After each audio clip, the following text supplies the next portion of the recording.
Indian ইসলাম প্রতি তরুণের যে মুক্তি দাবিতে আজকে মানববন্ধন, সেই মানববন্ধন আপনারা জানেন আজকে এই যে বিএনপি নেতৃবৃন্দ নীলফামারী জেলার নেতৃবৃন্দ এখানে দাঁড়াচ্ছে, এইটা দাঁড়ানোর কথা ছিল না।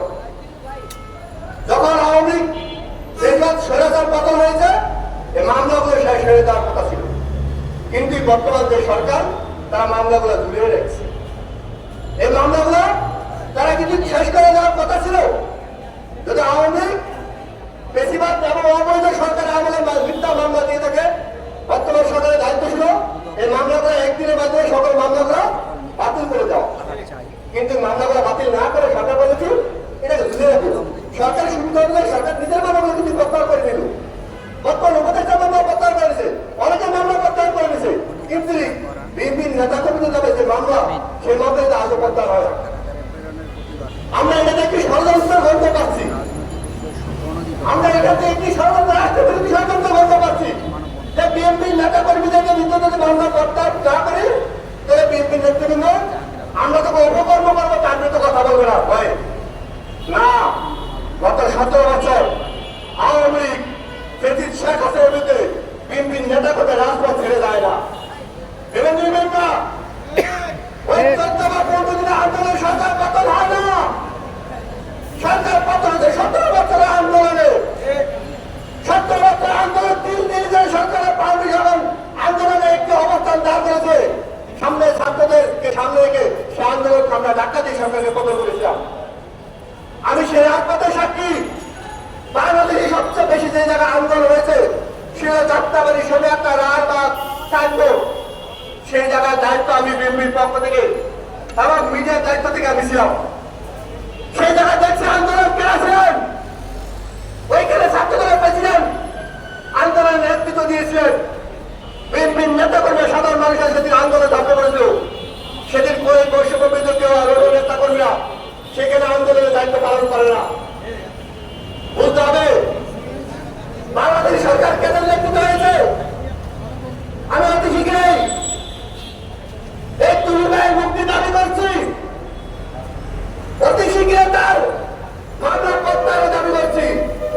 এই মিথ্যা এবং বাবার মামলা দিয়ে এত রাজনীতিতে জেলে রেখে খুব লজ্জার বিষয়।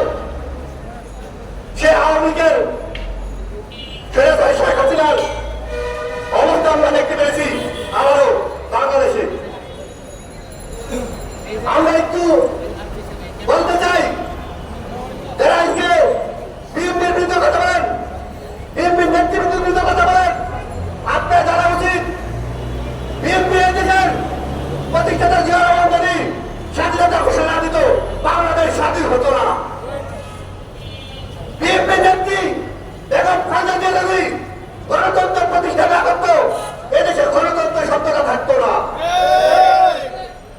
বিএনপির ভারপ্রাপ্ত চেয়ারম্যান তারেক রহমান যদি গত 17 বছর তিল তিল করে এই বিএনপিকে শক্তিশালী করে আওয়ামী লীগকে পতন যদি আজকে যে দাবি করতেছেন সে আওয়ামী লীগের আন্দোলন সংগ্রামে যদি না করতো আজকে শেখ হাসিনা পতন হতো না।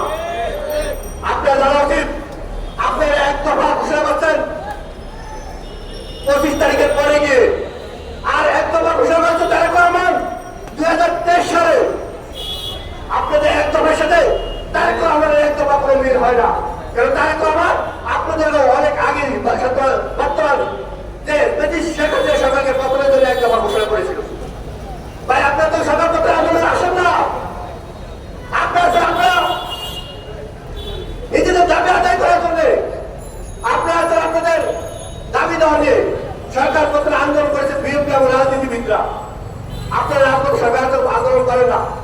আজকে যারা যারা বলেন বড় বড় শেয়ার দখল করে গাড়ি নিয়ে করেন, গত 1 বছর পরে অনেকে সে বিশ্ববিদ্যালয়ে ফি দিতে পারেন না, আজকে তার গাড়ি হয়ে গেছে, তার বাড়ি হয়ে গেছে। এত কিছু আশ্রয় পেতে ভাই আমরা কয়েছিল এই টাকা, কয়েছিল আপনার দাদা বাবার টাকা। কিন্তু বাংলাদেশের জনগণ অতি শীঘ্রই আপনাদেরকে সে দুর্নীতির হিসাবে কাজ করে দাঁড় করাবে। অতি শীঘ্রই